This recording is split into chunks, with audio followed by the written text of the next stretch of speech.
रवा इडली बनवण्यासाठी मी ही उडदाचा सोल घेतलेला आहे, तो सकाळी भिजत घातला होता। आता आपण हा वाटून घेऊया।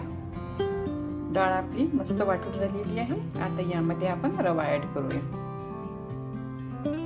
2 वाट्या रवा मी इथे घेणार आहे।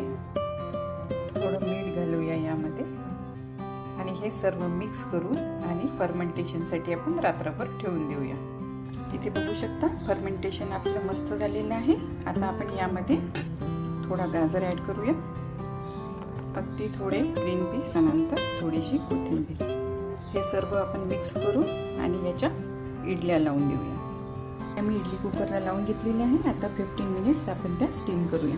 बनवण्यासाठी तुरीचं वरण मी लावून घेतलेलं होतं आणि रवीने ती छान घोटून घेतलेलं आहे। आता आपण एक एक इन्ग्रेडियंट्स यामध्ये ऍड करूया। सांबारमध्ये टाकण्यासाठी आपल्याला मुळा, गाजर, हिरवी मिरची, लसूण, कोथिंबीर, कांदा, बटाटा, वांग आणि टोमॅटोचा सांबार असल्याच्याने आपल्याला 2 टोमॅटो इथे लागणार आहे। हे सर्व आपण कट करून आणि सांबारमध्ये टाकूया।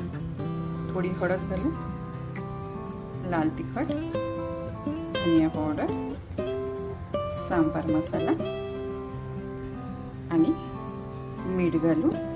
याच्या 3 ते 4 शिट्ट्या आपण लावून घेऊया।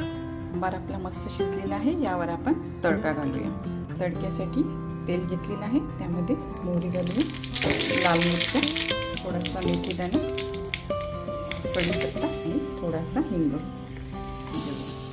तर रेडी आहे आपली रव्याची इडली, त्यानंतर कोकोनट चटणी आणि टोमॅटोचा सांबार।